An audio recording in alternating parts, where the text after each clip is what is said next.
নমস্কার বন্ধুরা, শ্রাবণী রান্নাঘরে আপনাদের সবাইকে স্বাগত জানিয়ে আমি প্রতিদিনের মতো আবারও আজকের একটা রান্নার ভিডিও নিয়ে আপনাদের সামনে চলে এসেছি।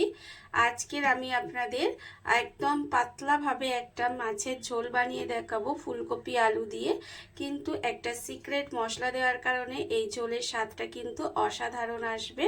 আর এটা কিন্তু খেতেও ভীষণ ভালো লাগে, আশা করি আপনাদেরও ভালো লাগবে। আর এই রান্নাটা আমি আজকের কিভাবে বানাই সেটা আপনারা দেখতে থাকুন। আর দেখার আগে কিন্তু অবশ্যই একটা লাইক দেবেন, সুন্দর একটা কমেন্ট করবেন আর শেয়ার করতে ভুলবেন না। তাহলে চলুন আজকের আমি এই পাতলা আর মাছের ঝোলটা কিভাবে বানাই সেটা আপনারা একবার দেখে নিন। রান্নাটা করার জন্য প্রথমে আমি এখানে 3 পিস রুই মাছ নিয়ে নিয়েছি আর মাছগুলোকে এখানে খুব ভালোভাবে ধুয়ে পরিষ্কার করে রেখে দিয়েছি।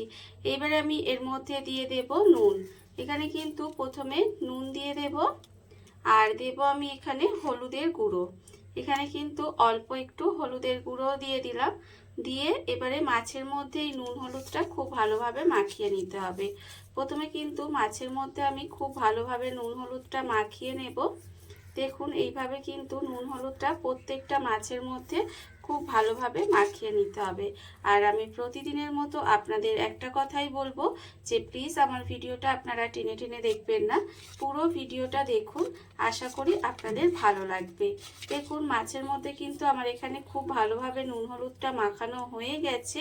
এইবারে আমি মাছগুলোকে আলাদা করে রেখে দেব। এইভাবে একটু নুন হলুদ মাখিয়ে মাছগুলোকে আলাদা করে প্রথমে রেখে দিতে হবে। আর অন্যদিকে দেখুন গ্যাসটা অন করে এখানে একটা কড়া বসিয়ে দিয়েছি। এইবার আমি কড়ার মধ্যে দিয়ে দেব এখানে হাফ চামচ মতো গোটা সাদা জিরে আর দেব এখানে 1 চামচ পোস্ত। এইটা কিন্তু আমি শুকনো খোলায় একটু নেড়েচেড়ে ভেজে নেব। এই যে ফুলকপি দিয়ে একদম পাতলা মাছের ঝোলটা বানাবো, সেই ঝোলটা কিন্তু একটু অন্যরকম হবে, কিন্তু হালকা পাতলা হবে, কিন্তু স্বাদে অসম্ভব সুন্দর হবে।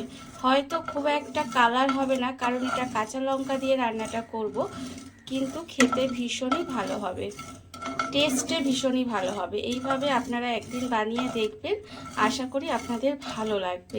দেখুন গ্যাসটাকে লোতে দিয়ে কিন্তু এটা আমি একটু হালকা করে ভেজে নিচ্ছি। আর আমার চ্যানেলের নতুন বন্ধু পুরনো বন্ধু সবাইকেই বলবো আমার তরফ থেকে অনেক অনেক ভালোবাসা।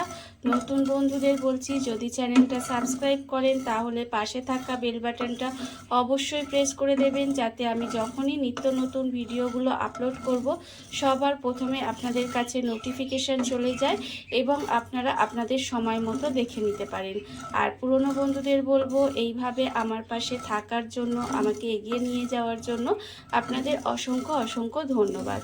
দেখুন কথা বলতে বলতে কিন্তু এখানে জিরে আর পোস্তটা আমার ভাজা হয়ে গেছে, আর এর থেকে বেশি ভাজবো না।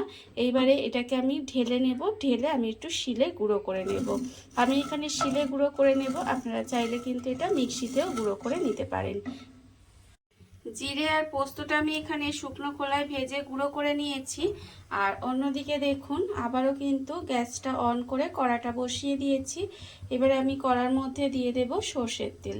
এখানে কিন্তু রান্নাটা আমি সর্ষের তেলেই করব, সেই জন্য এখানে সর্ষের তেল দিয়ে দিলাম কড়ায়। এইবারে তেলটাকে কিন্তু গরম হতে দিতে হবে।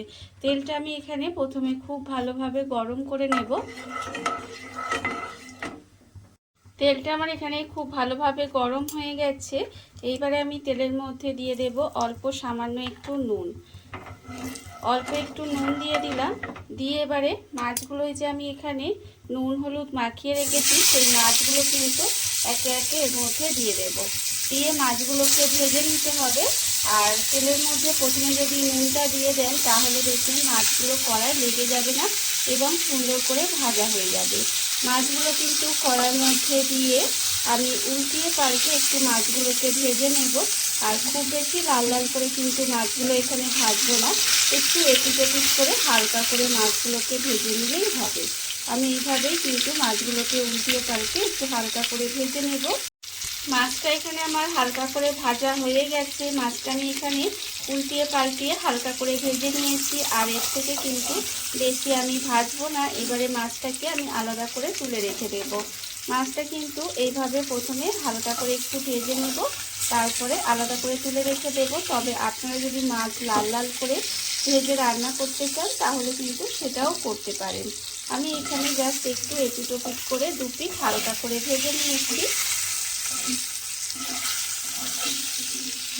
এইবারে মাছটাকে তুলে নেব।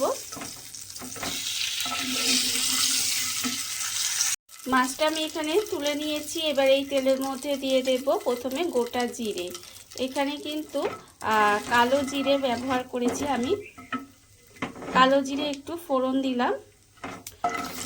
ফোড়নটা কিন্তু একটু খুব ভালোভাবে ভেজে নিতে হবে।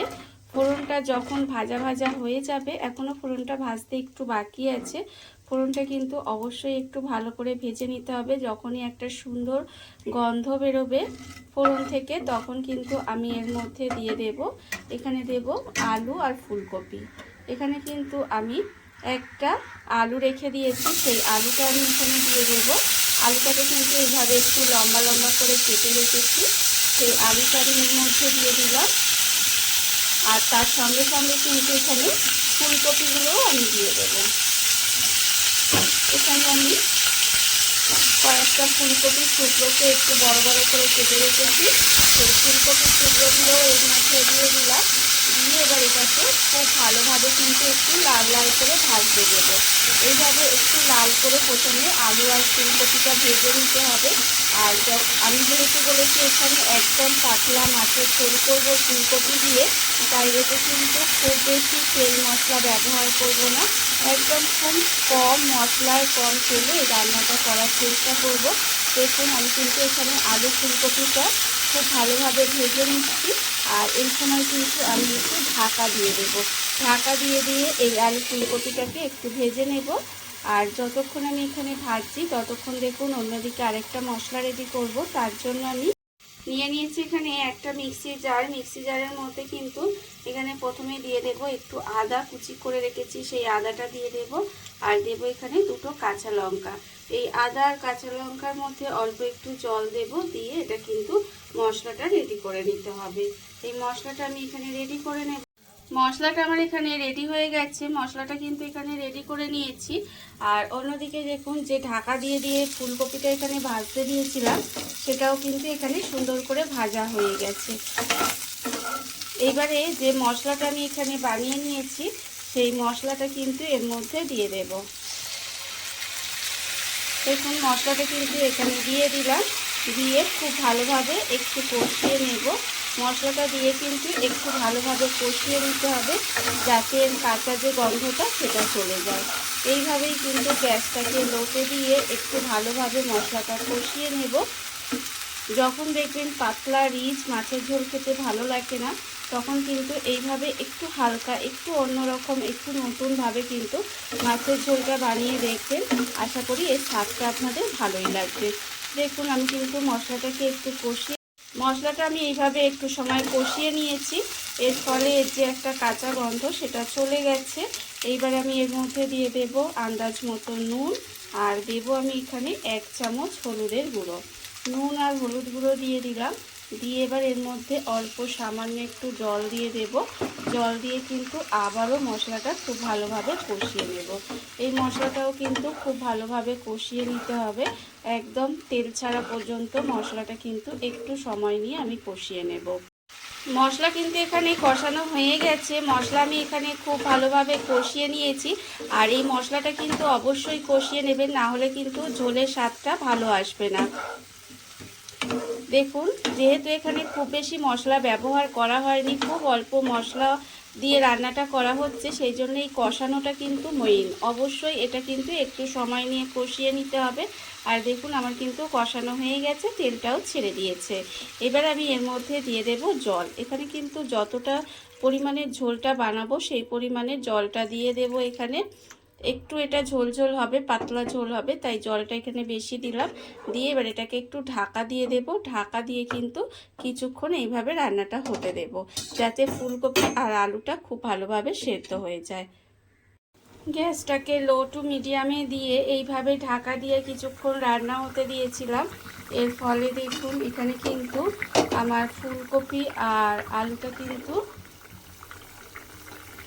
এখানে সেদ্ধ হয়ে গেছে। যখন দেখবেন আলু ফুলকপিটা সিদ্ধ হয়ে গেছে তখন আমি এর মধ্যে দিয়ে দেব যে মাছগুলো আমি এখানে হালকা করে ভেজে রেখেছিলাম, সেই মাছগুলো কিন্তু এর মধ্যে দিয়ে দিলাম। মাছগুলো দিয়ে খুব ভালোভাবে ফুটিয়ে নেব। মাছগুলোকে একটু এপিট ওপিট করে উল্টিয়ে দিলাম, দিয়ে মাছগুলোকে কিন্তু খুব ভালোভাবে একটু ফুটিয়ে নিতে হবে। ফুটিয়ে নিয়ে এবারে আমি এর ওপর থেকে দিয়ে দেব দুটো কাঁচা লঙ্কা দিয়ে আবারও কিন্তু এটাকে একটু ঢাকা দিয়ে ফুটতে দেব, যাতে মাছটা খুব ভালোভাবে সেদ্ধ হয়ে যায়। মাছটা দিয়ে আমি কিন্তু একটু সময় আবারও ফুটিয়ে নিয়েছি। মাছটা দিয়ে কিন্তু খুব ভালোভাবে একটু ফুটিয়ে নিতে হবে। দেখুন রান্না কিন্তু এখানে আমার প্রায় হয়ে এসেছে। আর আমি প্রথমেই বলেছিলাম এর কিন্তু কালারটা সুন্দর হবে না, কিন্তু স্বাদটা অসম্ভব সুন্দর হবে। একদম হালকা পাতলা ফুলকপি দিয়ে মাছের ঝোল। দেখুন এইবারে মাছের ঝোল আমার রেডি হয়ে গেছে। এইবার আমি এর ওপর থেকে দিয়ে দেব, প্রথমে যে আমি এখানে জিরে আর পোস্ত ভেজে গুঁড়ো করে রেখেছিলাম, মানে শুকনো খোলায় ভেজে গুঁড়ো করে রেখেছিলাম, সেই গুঁড়োটা কিন্তু এখানে দিয়ে দিলাম। এই গুঁড়োটা দেওয়ার ফলে কিন্তু এই সামান্য পাতলা মাছের ঝোলটার স্বাদও কিন্তু অসাধারণ হয়ে যাবে। দেখুন আমি খুব ভালোভাবে মিশিয়ে দিলাম। মিশিয়ে গ্যাসটাকে অফ করে দেব। অফ করে ঢাকা দিয়ে কিছুক্ষণ এইভাবে রেখে দেব। তারপরে আপনাদের পরিবেশন করে দেখাবো ঠিক কেমন হলো। দেখুন বন্ধুরা, বাড়িতে থাকা কত অল্প উপকরণে কত অল্প সময় কত সুন্দর একটা ফুলকপি আলু দিয়ে পাতলা মাছের ঝোল রেডি হয়ে গেছে, আপনারা দেখতেই পেলেন। আর এটা কিন্তু খেতে অসম্ভব সুন্দর হয়। এইভাবে আপনারাও একদিন হলেও বাড়িতে বানিয়ে দেখতে পারেন। আর এই ভিডিওটা যদি আপনাদের ভালো লেগে থাকে, আপনারা যদি ফেসবুক থেকে দেখে থাকেন পেজটি ফলো করে দেওয়ার অনুরোধ রইল। আর যদি ইউটিউব থেকে দেখে থাকেন চ্যানেলটি সাবস্ক্রাইব করে নেওয়ার অনুরোধ রইল। তাহলে চলুন ভিডিওটা আমি এখানেই শেষ করছি। আপনারা সবাই ভালো থাকবেন, সুস্থ থাকবেন। আবারও হাজির হব নতুন কোনো রান্না নিয়ে।